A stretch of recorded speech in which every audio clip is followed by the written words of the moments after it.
அன்பு உண்டு சொன்னால் இயேசு கிறிஸ்துவின் அன்பு மட்டும்தான். உலகம் மாறலாம், யார் மாறினாலும் இன்றும் என்றும் என்றும் மாறாமல் இருக்கிற ஒரே தெய்வம் இயேசு மாத்திரமே. ஆமென் சொல்லலாமா? சத்தத்தை சொல்லுங்க. அல்லேலூயா. இயேசு கிறிஸ்துவனுடைய அன்பின் முடிவு அது எங்கே வந்து நின்று என்றால் சிலுவை மரணத்தில் வந்து நின்றது. Praise God.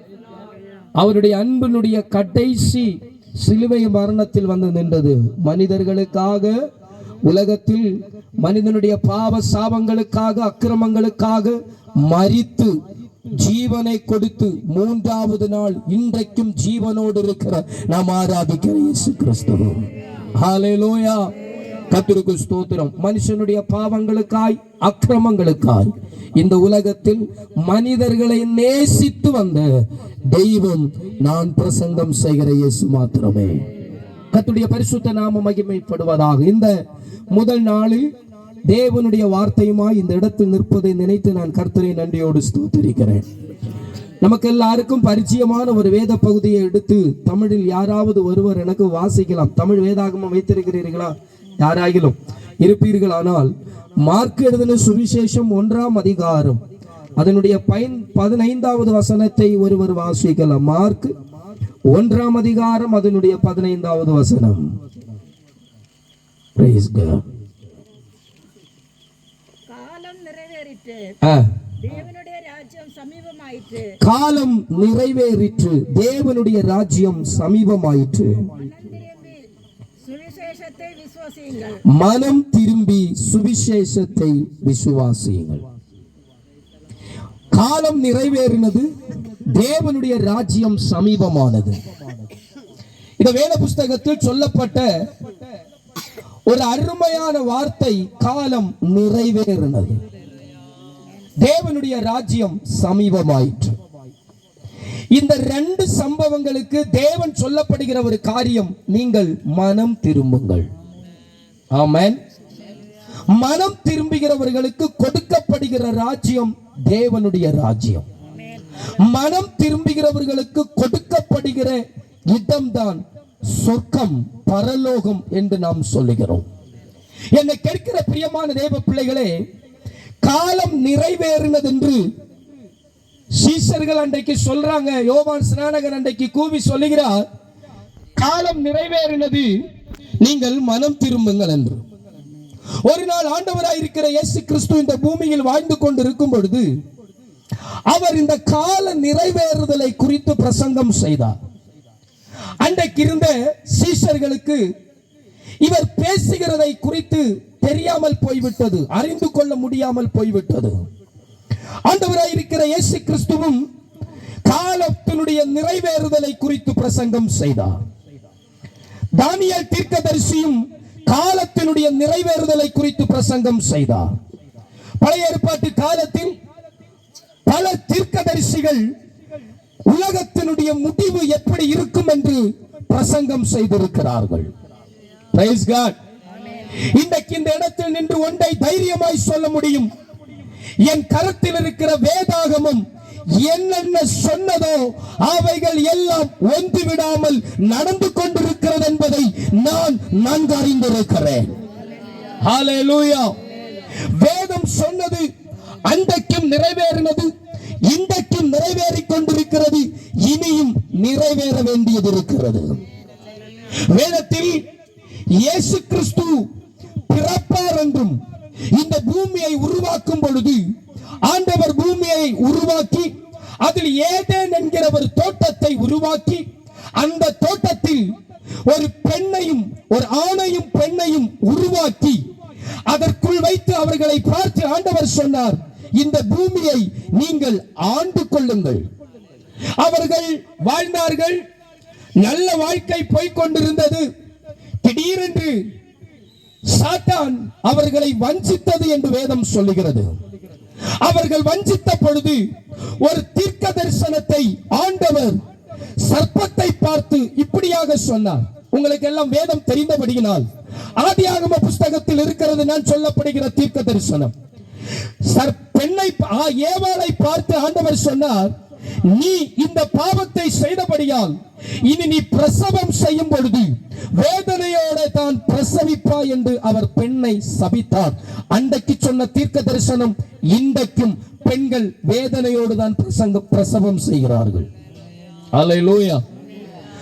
ஆதாமை பார்த்து சொன்னார், நீ ஜீவனுள்ள நாளெல்லாம் வேர்வை சிந்தித்தான், இனி நீ சாப்பிடுவாய் என்று ஆண்களை பார்த்து ஆண்டவர் சொன்னார். அதுதான் இன்றைக்கும் நிறைவேறிக் கொண்டிருக்கிறது. அன்றைக்கு வஞ்சிக்க வந்த சர்ப்பத்தை பார்த்து ஆண்டவர் சொன்னார், நீ இனி கை காலோடு நடப்பதில்லை, நீ இனி மண்ணில் ஊந்துதான் செல்வாய், மண்ணை தான் சாப்பிடுவாய் என்று அன்றைக்கு அவர் பாப்பை பார்த்து சொன்ன வார்த்தை அது இன்றைக்கும் நிறைவேறிக் கொண்டிருக்கிறது.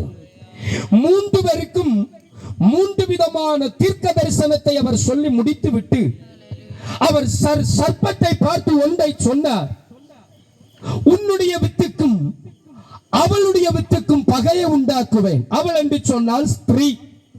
ஸ்திரீயை பார்த்து சர்ப்பத்தை பார்த்து சொன்னார், உன்னுடைய வித்திற்கும் அவளுடைய வித்திற்கும் பகையை உண்டாக்குவேன், நீ அவனை தூக்குவாய். ராமன் சொல்ல மாட்டீங்களா? அவர் உன் தலையை நசுக்குவார்.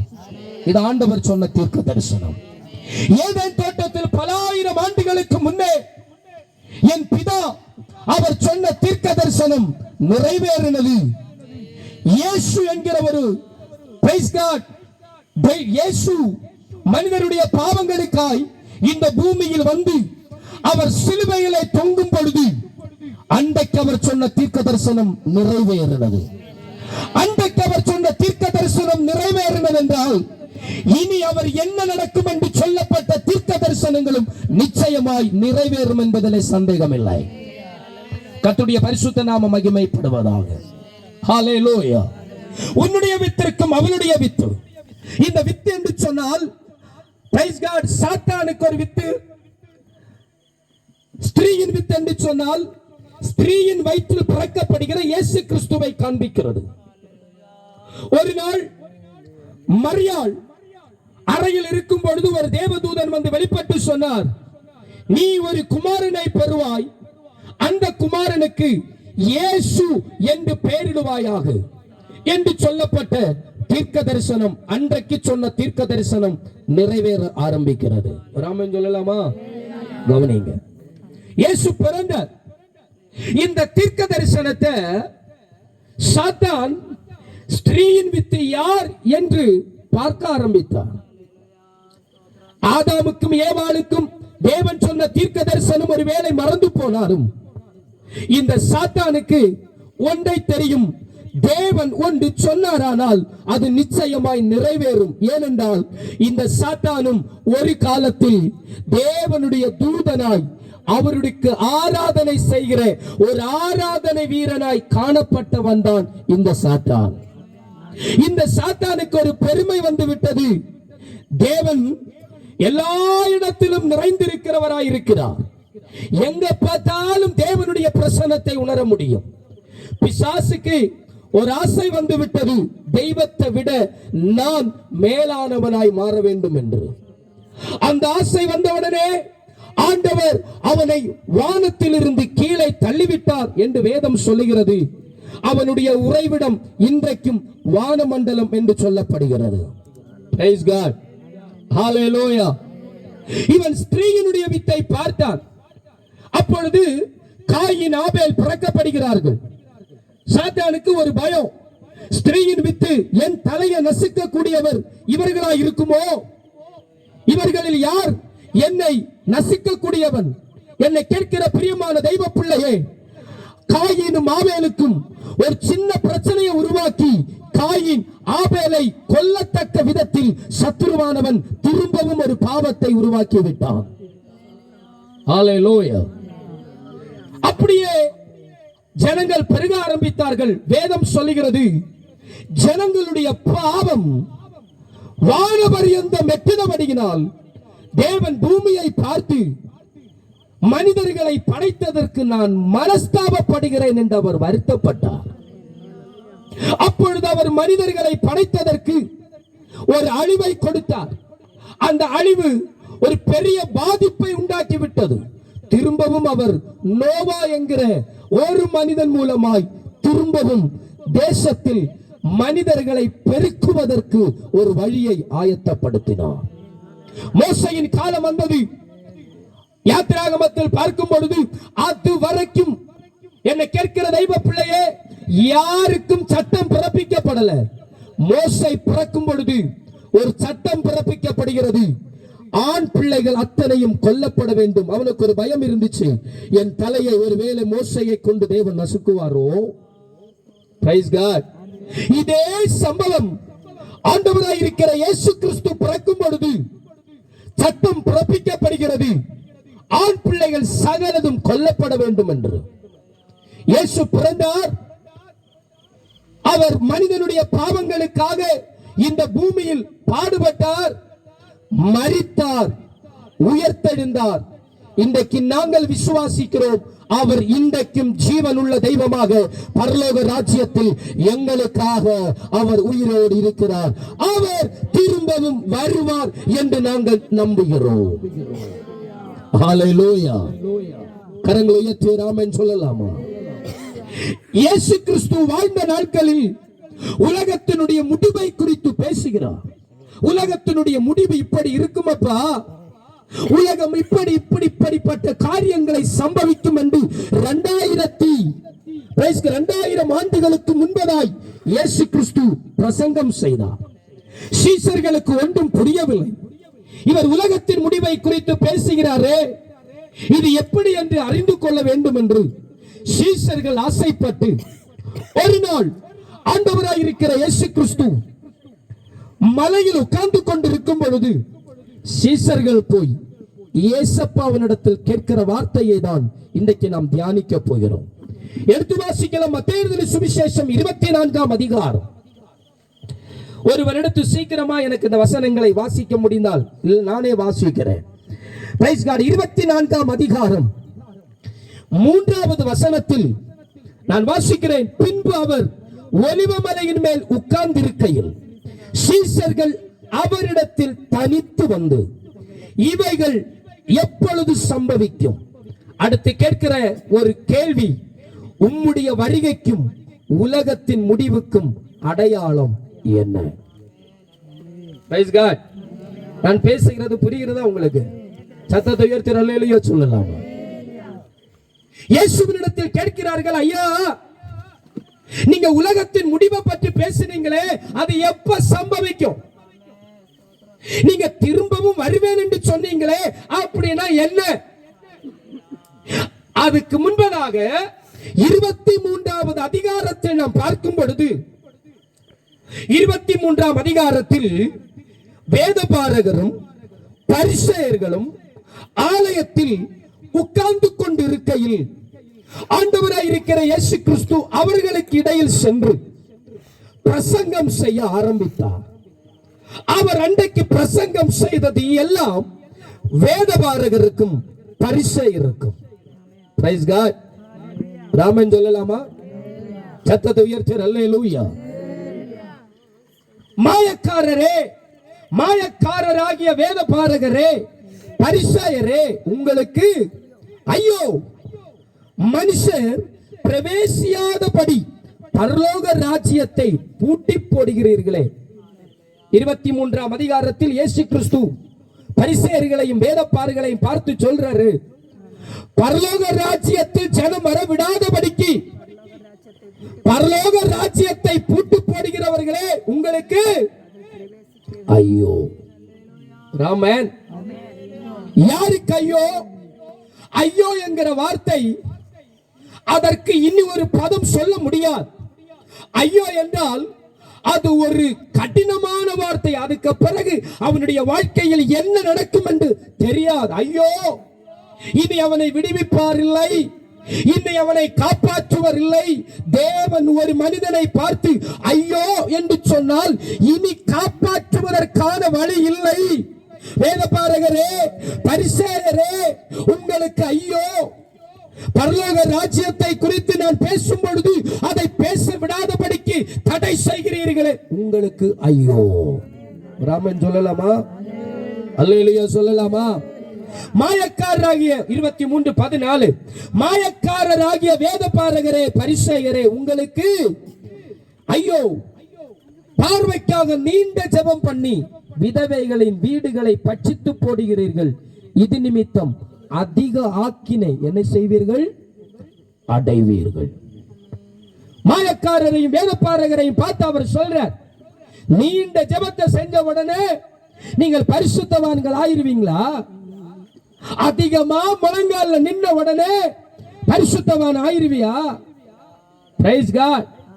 பக்கத்தில் இருக்கிற விதவைய பார்த்தா உனக்கு கண்ணு தெரியல, நீ எல்லாம் முழங்கால் படிட்டு ஜெபம் பண்ண உடனே உன்னை தேவனுடைய ராஜ்யத்திற்கு எடுப்பார் என்று நினைக்கிறாயா? உனக்கு ஐயோ. ராமன் சொல்லலாமா? பக்கத்தில் இருக்கிற ஏழையை உனக்கு பார்க்க தெரியல, பக்கத்தில் இருக்கிற ஒரு ஏழ்மை குடும்பத்தை கவனிக்க முடியல, பக்கத்தில் இருக்கிறவனை அன்பு கூற தெரியல, நீ நீண்ட நேரம் ஜெபம் பண்ற, நீ நீண்ட நேரம் முழங்கால நிற்கிற, நீ நீண்ட நேரம் வேதத்தை வாசிக்கிற. ஆண்டவர் சொல்லுகிறார், அப்படி செய்வதில் பிரயோஜனம் இல்லை, உனக்கு ஐயோ.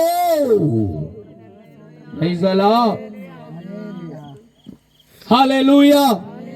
இன்னைக்கு நிறைய பேர் நீண்ட நேரம் ஜெபம் பண்ணுவாங்க, பக்கத்தில் இருக்கிறவனை கண்ணு தெரியாது, பக்கத்தில் இருக்கிறவனை நேசிக்க மாட்டார்கள். உன்னிடத்தில் அன்பு கூறுகிறது போல் புறனிடத்திலையும் அன்பு கூறுவாயாக என்று வேதம் சொல்லுகிறது. உன்னை நேசிப்பது போல் புறனையும் நேசிப்பாயாக என்று வேதம் சொல்லுகிறது. என்னை கேட்கிற பிரியமான தேவ பிள்ளையே, வேதத்தில் பிரதானமான சட்டம் என்ன தெரியுமா? உன்னை நேசிப்பது போல் புறனையும் நேசிப்பாயாக. இந்த கற்பனைக்குள் வேதத்தில் சொல்லப்பட்ட எல்லா கற்பனைகளும் அடங்கி இருக்கிறது. விசுவாசிக்கிறவர்கள் கரங்களை உயர்த்தி தேவனை மகிமைப்படுத்தலாம். ஹல்லேலூயா, ஹல்லேலூயா. வேதபாரகரே பரிசேயரே, நீ நீண்ட ஜெபம் ஜெபிப்பதற்கு முன்பதாய் உன் அருகில் இருக்கிற ஏழையை கவனித்துப் பார். நீ நீண்ட நேரம் ஜெபிப்பதற்கு முன்பதாய் விதவைகளை கவனித்துப் பார். Price God. இவைகளை செய்யாம நீ நீண்ட நேரம் ஜெபிக்கிறதுல எந்த பிரயோஜனமும் இல்லை. அடுத்த ஆண்டவர் சொல்றார், குருடரான வழிகாட்டிகளே உங்களுக்கு ஐயோ. எவனாகிலும் தேவாலயத்தின் பேரில் சத்தியம் பண்ணலாமா? ஹலோ. இப்ப ஆண்டவர் வேதபாரகர் யாரு, பரிசேயர் யாரு? வேதபாரகன்னா வேதத்தை போதிக்கிறவன் வேதபாரகன். ஆமென். பரிசேயர்கள், சதுசேயர்கள், ஆயக்காரர்கள். இந்த குரூப்பின் நடுவில் பரிசேயர்களுக்கு என்ற உபதேசம் இருக்கிறது, சதுசேயர்களுக்கு என்ற உபதேசம் இருக்கிறது, ஆயக்காரர்களுக்கு என்ற உபதேசம் இருக்கிறது. சதுசேயர்களுடைய உபதேசம் கொஞ்சம் கடினம். ஆலயத்திற்கு இவ்வளவு தூரம் தான் நடக்கணும், ஒரு நாள் அதாவது ஓய்வு நாளில் இவ்வளவு தூரம் தான் நடக்கணும், அவர்களுடைய சட்டம். பரிசேயனுடைய சட்டம் அப்படி அல்ல. ஓய்வு நாளில் ஒரு ஆட்டுக்குட்டியோ கழுதையோ குழியில விழுந்தா தூக்கி போட்டா என்ன தப்பு? பிரைஸ் காட், ஹல்லேலூயா. இவர்களுக்குள்ள உபதேச மாற்றுதல் இருக்கிறது. ஆனா இயேசு கிறிஸ்து இவர்கள் நடுவில் வந்து நின்று இவர்களை பார்த்து சொன்னார், நானே நான் வழியாயிருக்கிறேன், சத்தியமாயிருக்கிறேன், ஜீவனாயிருக்கிறேன் என்கிற இந்த வார்த்தை பேசும் பொழுது பரிசேயர்களும் சதுசேயர்களும் சேர்ந்து இயேசுவை பார்த்து சொன்ன ஒரு வார்த்தை உண்டு, தேவதூஷணம் பேசுகிறான். தெரியுமா உங்களுக்கு இந்த சம்பவம்? ஹலோ, இந்த விஷயம் உங்களுக்கு தெரியுமா? இயேசு சொன்னார், நான் வழியும் சத்தியமும் ஜீவனுமாய் இருக்கிறேன்னு சொன்ன உடனே ரெண்டு குரூப் சேர்ந்து என்ன சொல்லிட்டாங்க? இவ தேவதூஷணம் பேசுகிறான். ஏன் தேவதூஷணம் பேசுகிறான் தெரியுமா? பிரியமான தேவ பிள்ளைகளே, இன்றைக்கும் இஸ்ரவேல் நாடுல நான் என்கிற பதம் உச்சரிக்க மாட்டார்கள். நான் என்கிற பதம் ஆண்டவராக இருக்கிற தெய்வத்துக்கு மட்டும் உபயோகப்படுத்துகிற வார்த்தை. யாவே, யாவே. இந்த வார்த்தையை அவர்கள் இன்றைக்கு நாம் ரொம்ப சுலபமாய் யாவே என்றோம், யெகோவா என்றோம். ஆனா இன்றைக்கு யூதர்கள் மத்தியில் நீங்கள் போனீர்களானால் அவர்கள் யெகோவா என்கிற பதத்தை சொல்ல மாட்டாங்க. அதற்கு வேறொரு பதத்தை வைத்திருக்கிறார்கள். அப்படி அவர்கள் யெகோவா என்று சொல்வார்களானால் இருக்கிற இடத்தை விட்டு எழும்பி நிற்பார்கள். ஏனென்றால் அது தெய்வத்திற்கு கொடுக்கப்படுகிற கனமான வார்த்தை. யெகோவா என்று எழுதி முடித்தால் அந்த பேனாவை அதோடு ஒடித்து விடுவார்கள். திருப்பி அதற்கு மேல் அவர்கள் அந்த பேனாவை வைத்து எழுத மாட்டார்கள். இது யூதர்களுடைய சட்ட வழக்கம். அப்ப நான் என்கிற வார்த்தையை யாரும் சொல்ல மாட்டாங்க. ஆனா இயேசு அவர்கள் நடுவில் வந்து சொன்னா, நான் என்று சொன்னால் அது தேவனை குறிக்கிற வார்த்தை. அதனாலதான் பரிசேயர்கள் சதுசேயர்கள் சொன்னார்கள், இவன் தேவதூஷணம் பேசுகிறான். நானே வாசல், நானே ஜீவ அப்பம். அவர் இயேசு கிறிஸ்து அந்த வார்த்தை சொல்றாருன்னு அர்த்தம் என்ன தெரியுமா? நான் தான் கடவுள், நான் தான் தேவன், பரலோகத்திற்கு போகிற வாசல் நான் தான், பரலோகத்திற்கு போகிற வழி நான் தான். என்னை இல்லாமல் வேற ஒரு வழி இல்லை, என்னை இல்லாமல் வேற ஒரு ரட்சிப்பில்லை, நான் இல்லாமல் வேற ஒரு விடுதலை இல்லை என்று அவர் அன்றைக்கே அவர் சொன்னார். ராமன் சொல்லலாமா? இப்படி இவர்களை பார்த்து மதியேடரே, குருடரே, பரிசேயரே, வேதபாரகரே, குருடரான வழிகாட்டிகளை என்று எவ்வளவு தைரியம் பாருங்க.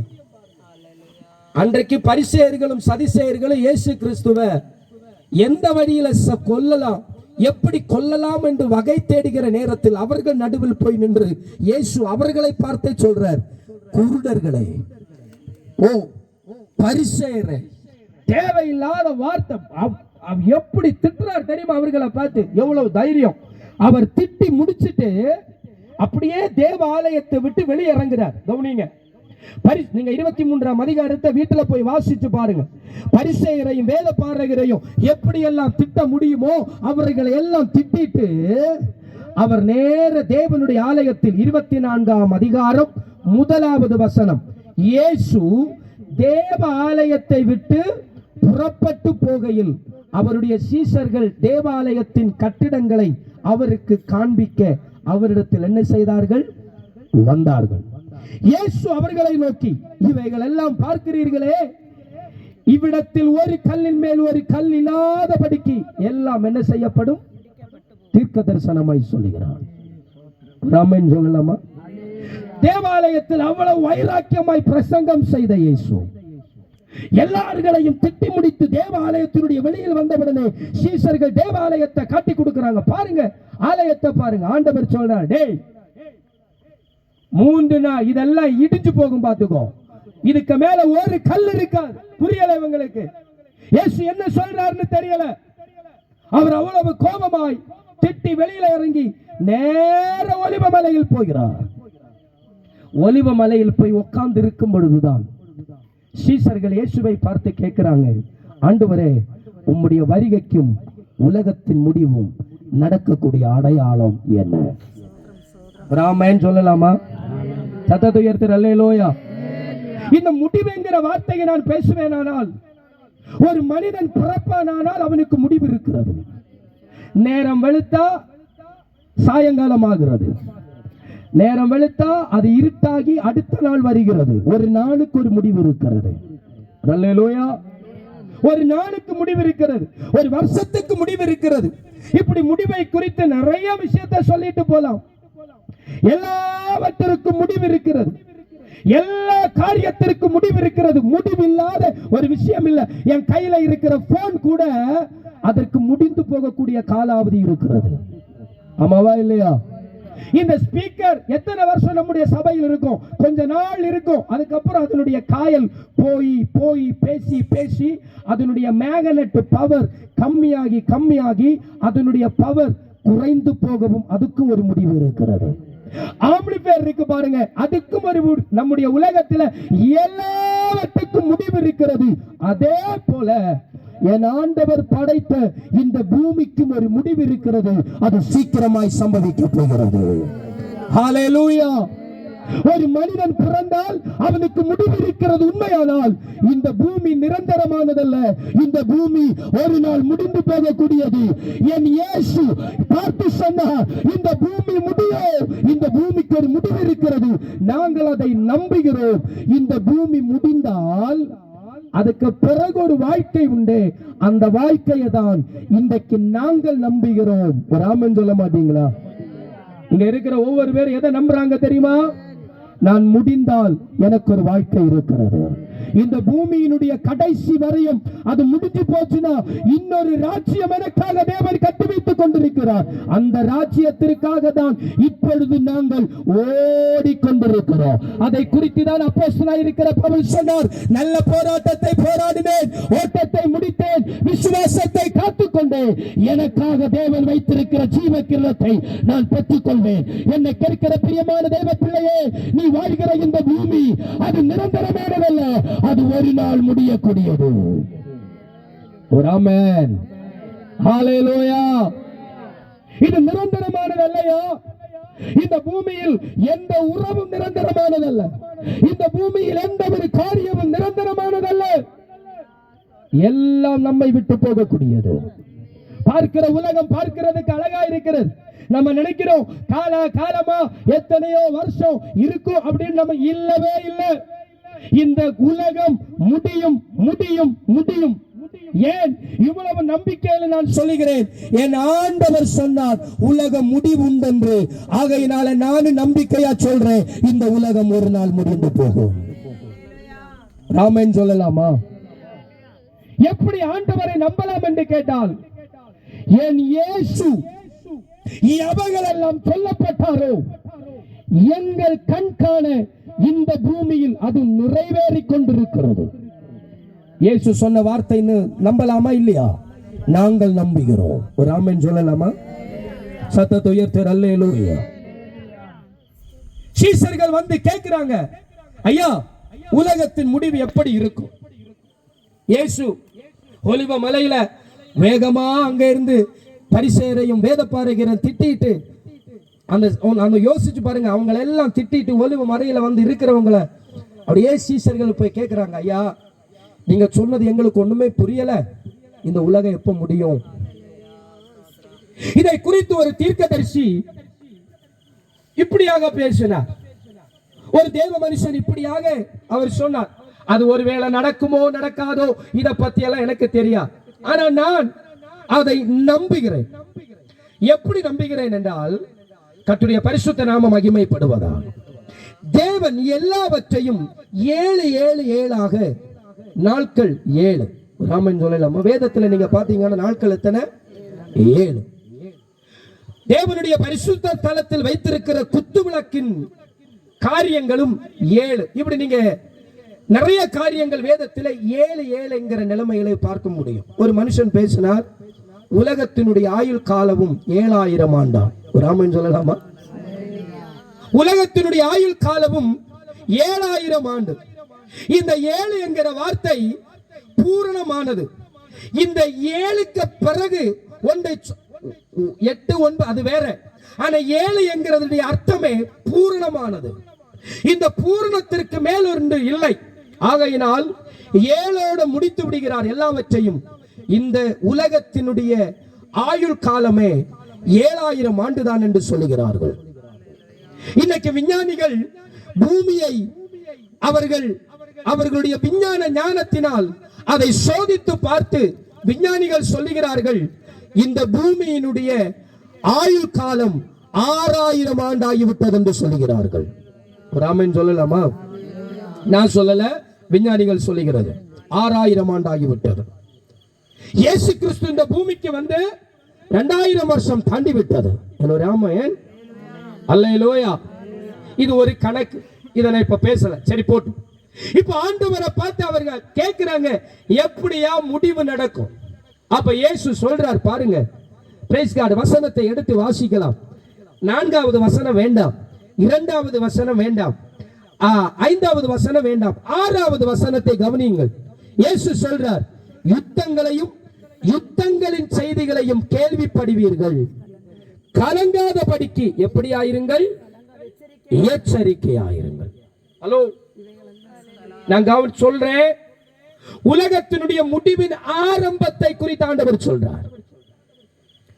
இதை நினைக்கும்போ, இது வரும்போ இதை நினைச்சுக்கோ, முடிவு வரப்போகிறது என்று.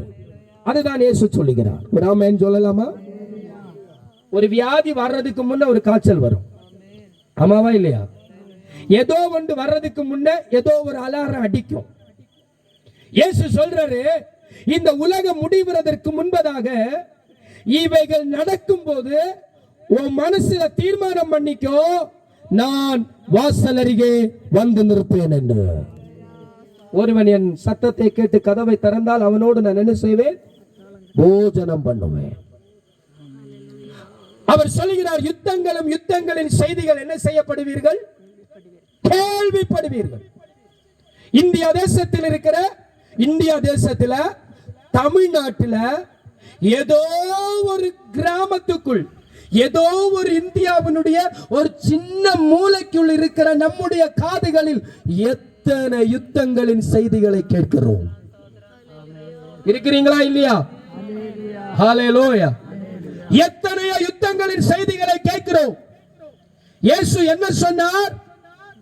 யுத்தம் என்பது ஒன்று வரும், யுத்தம் என்பது ஒன்று நடக்கும், அப்பொழுது என்னுடைய வருகையின் ஆரம்பம் என்று நினைத்துக் கொள்ளுங்கள். கிறிஸ்தவர்களாய் இருக்கிற எங்களுக்கு ஒரு நம்பிக்கை உண்டு.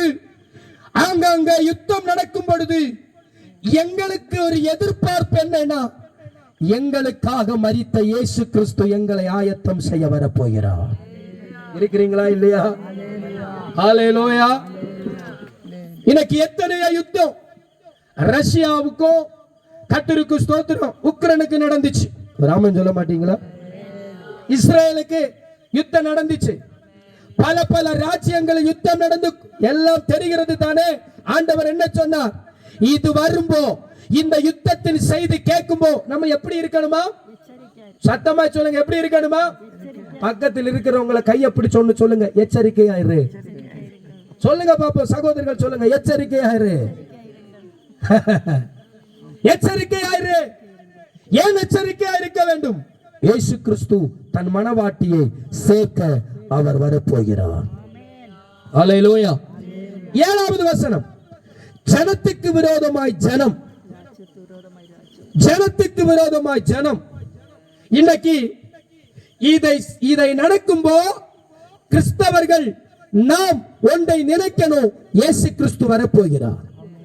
ஜனத்துக்கு விரோதமாய் ஜனம் எழும்புகிறார்களா இல்லையா? இந்த காலகட்டத்தில் ஜனத்துக்கு விரோதமாய் ஜனம் எழும்புகிறார்கள். Price God. இந்த ஜனத்துக்கு அந்த ஜனத்துக்கு, பக்கத்தில் இருக்கிறவனுக்கு அடுத்தவனுக்கு பிரச்சனை. ஜனத்துக்கு விரோதமாய் ஜனம். அன்பு தணிந்து போகிறது, பகை உருவாக்கப்படுகிறது, விரோதம் உண்டாகிறது, மாறி மாறி பிரச்சனை உருவாகிறது. நல்ல அன்புள்ளவனா இருப்பாங்க, திடீரென்று அவர்களுக்குள்ள பிரச்சனை கடந்து வரும்.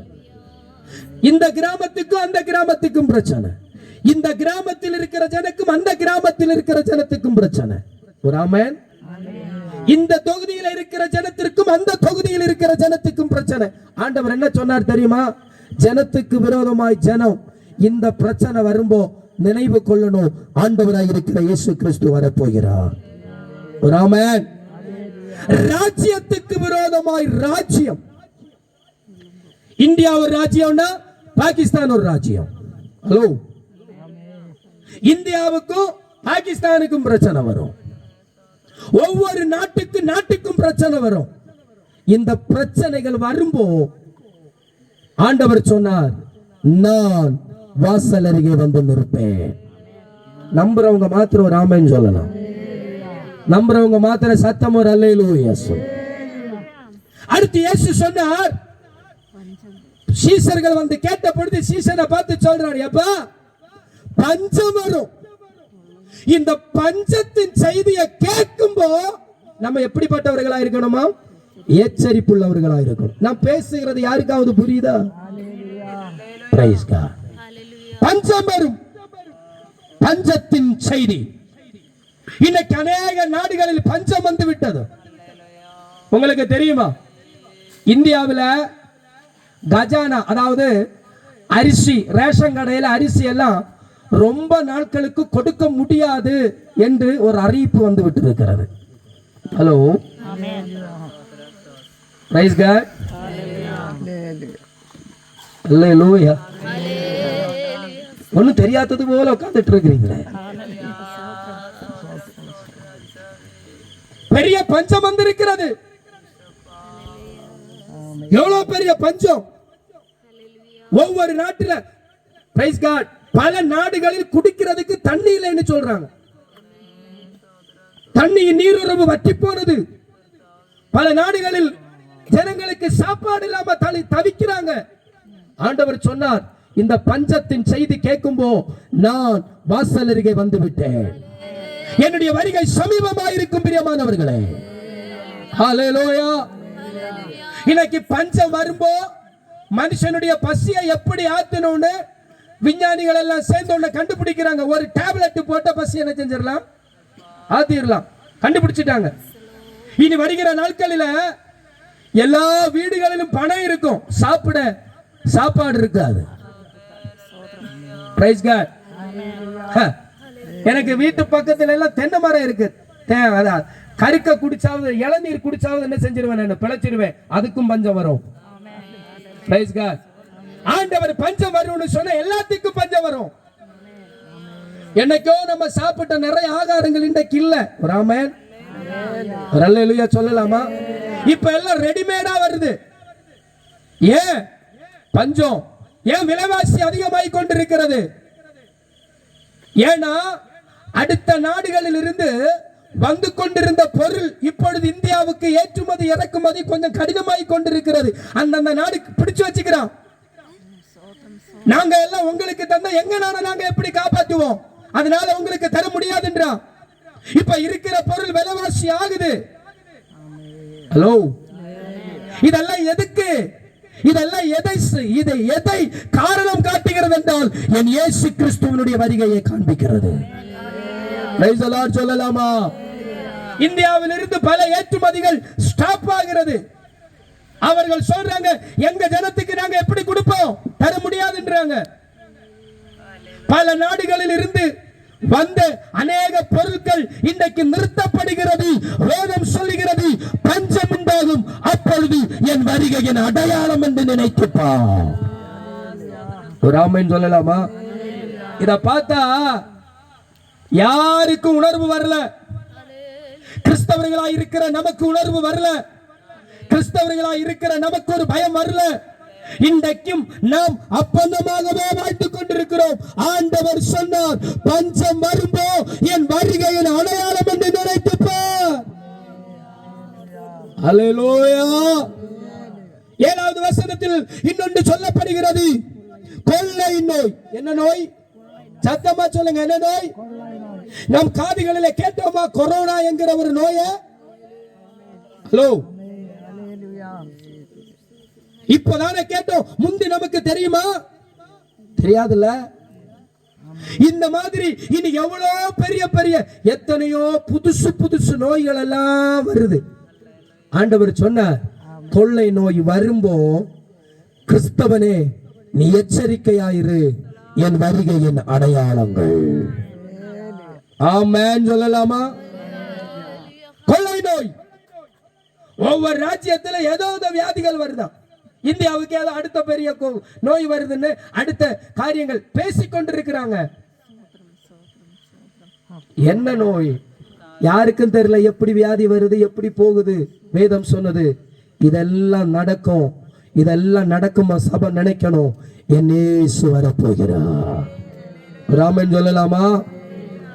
அடுத்து பூமி அதிர்ச்சி. என்ன நடக்கும்? பூமி அதிர்ச்சி பல இடங்களில் சம்பவிக்கும்.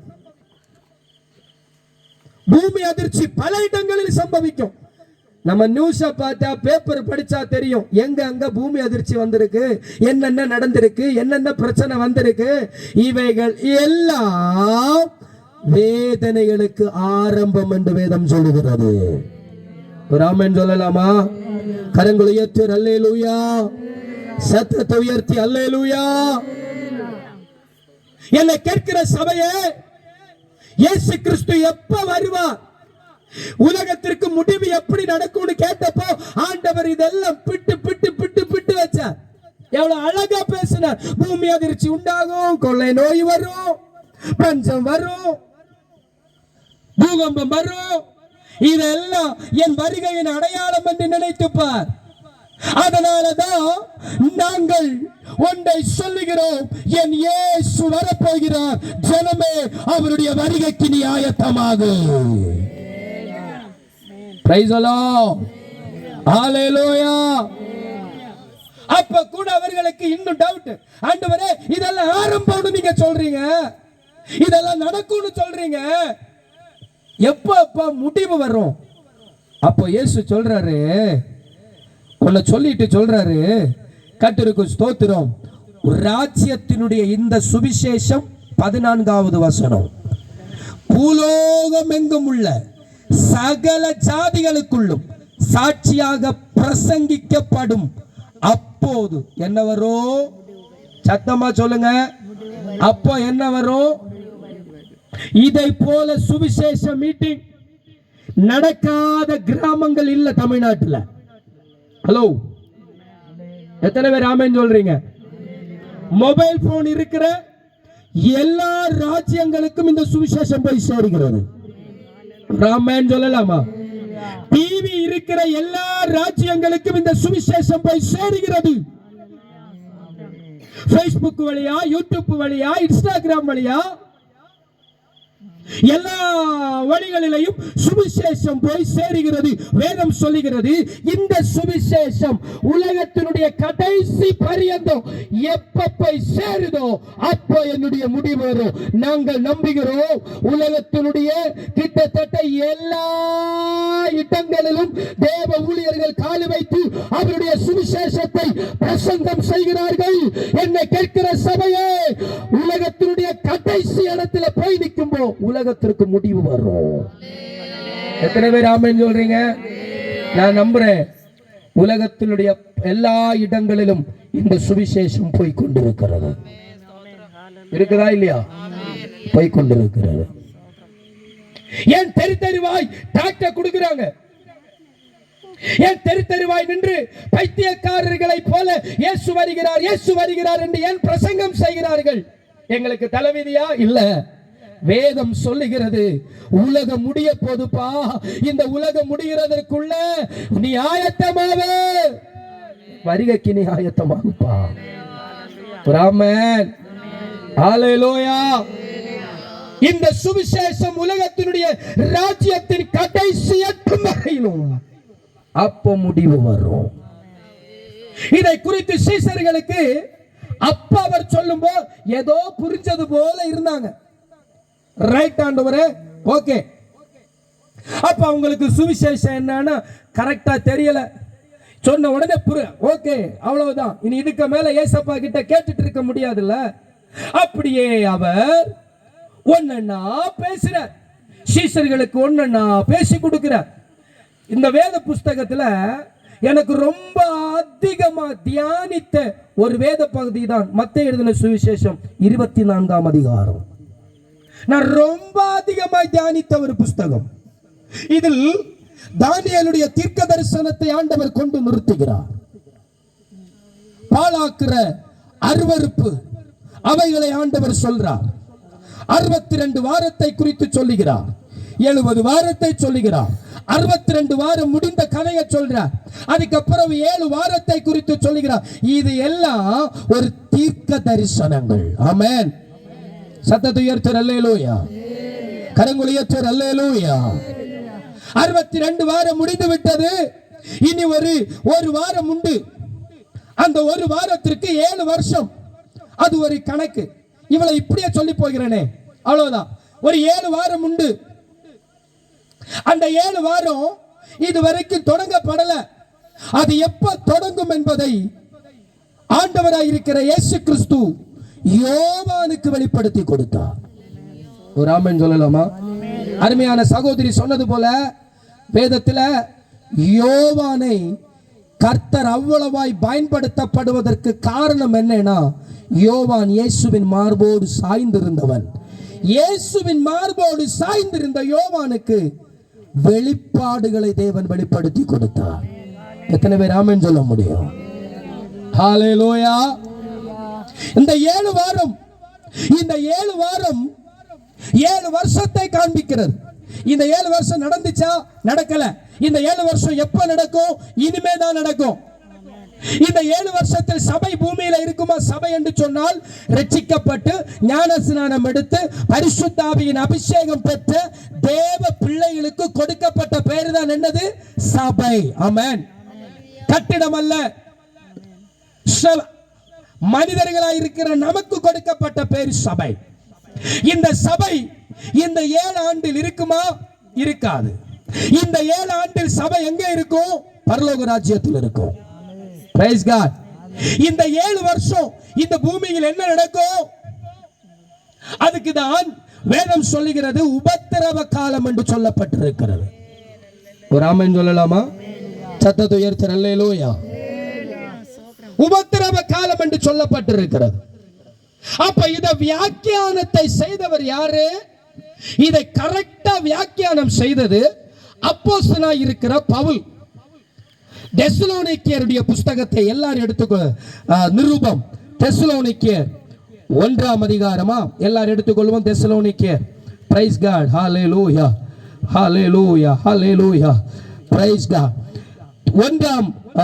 முதலாம் தெசலோனிக்கேயர் 1ஆம் அதிகாரம் அதனுடைய நான் வாசிக்கிறேன் 16வது வசனத்திலிருந்து வாசிக்கிறேன்.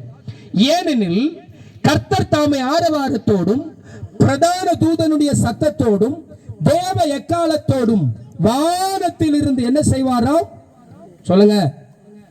இறங்கி வருவார். எல்லாரும் சொல்லுங்க. தேவன் வானத்தில் இருந்து என்ன செய்வார்? யார் வானத்தில் இருந்து இறங்கி வருகிறது? யாரு? இயேசு கிறிஸ்து. இயேசு மரித்தார்ல, 3வது நாள் அவர் உயிரோட எழும்பினார்ல. அவர் உயிரோடு எழும்பி 40 நாள் ஜனங்களுக்கு தரிசனமானதை குறித்து வேதம் சொல்லுகிறது. 40 நாள் அவர் பூமியில் எல்லாருக்கும் தரிசனமானார்.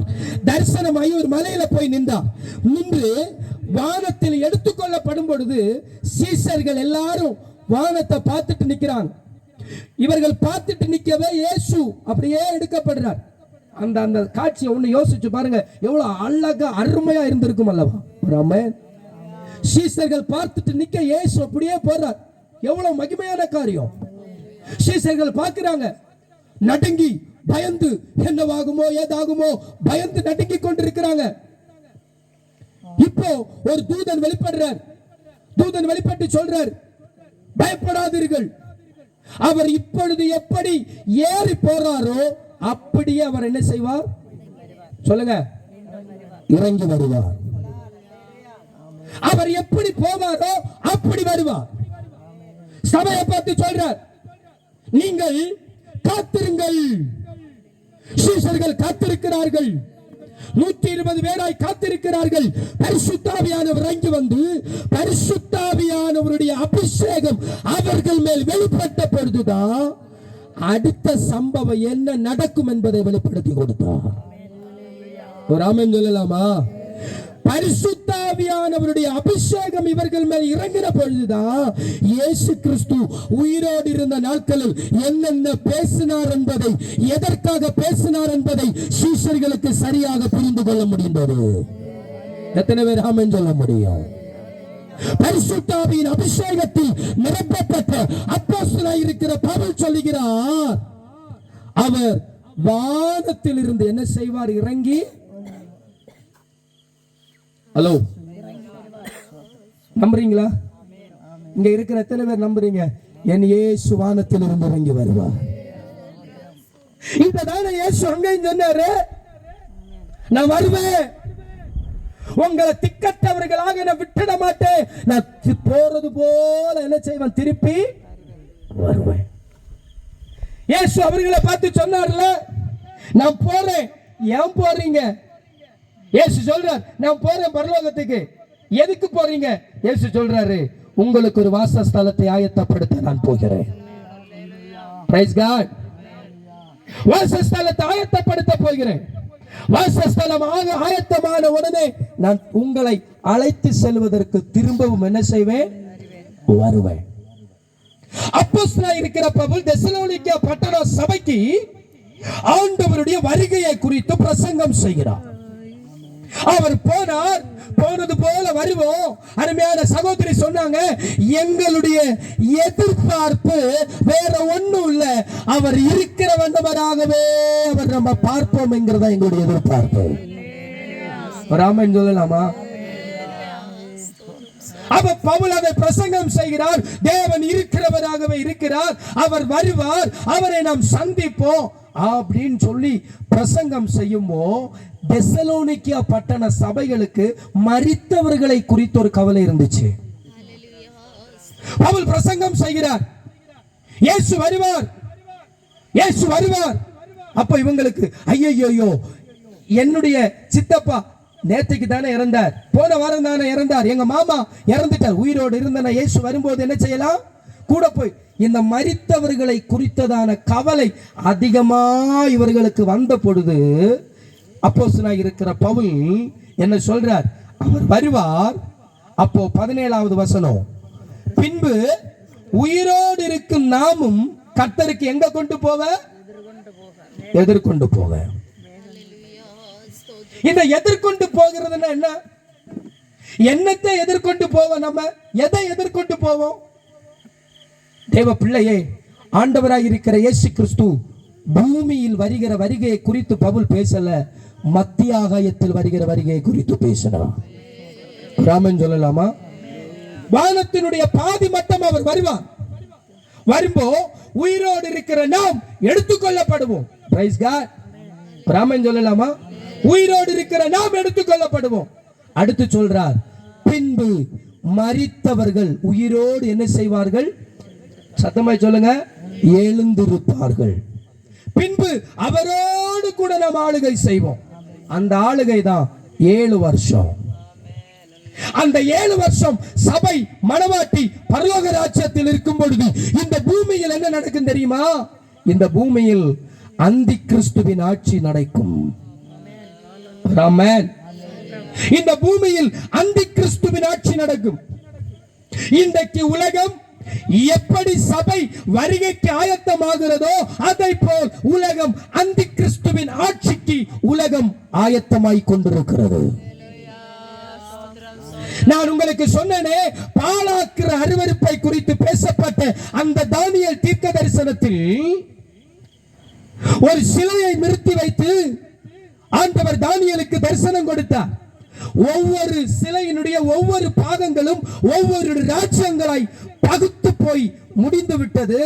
அந்த சிலையினுடைய அதாவது காலுக்கு மேல ஒரு ராஜ்யம் இருந்தது.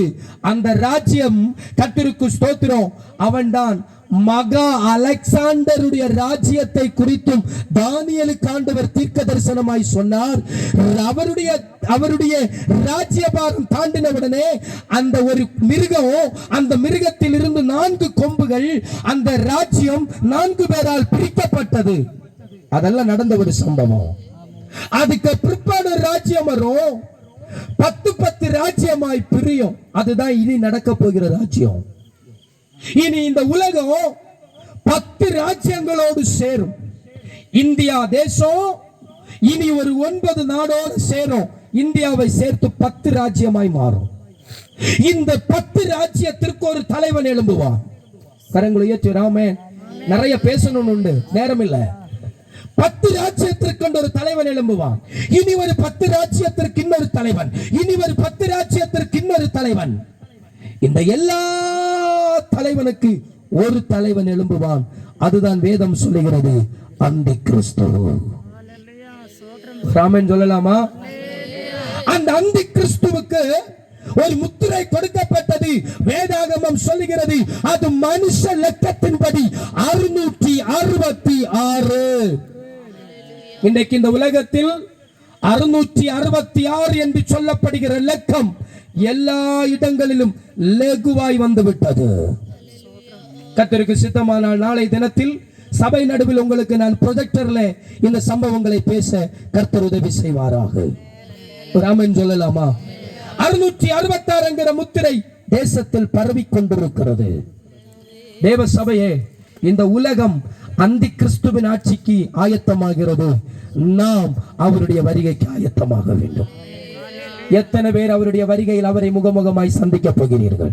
எல்லா தெய்வ பிள்ளைகளும் தெய்வ சன்னிதானத்தில் நான் அவரை பார்ப்பேனோ, அவரை நான் தரிசிப்பேனோ? அருமையான சகோதரி அது கேட்டாங்கல்ல, நான் என் இயேசுவை தரிசிப்பேனோ?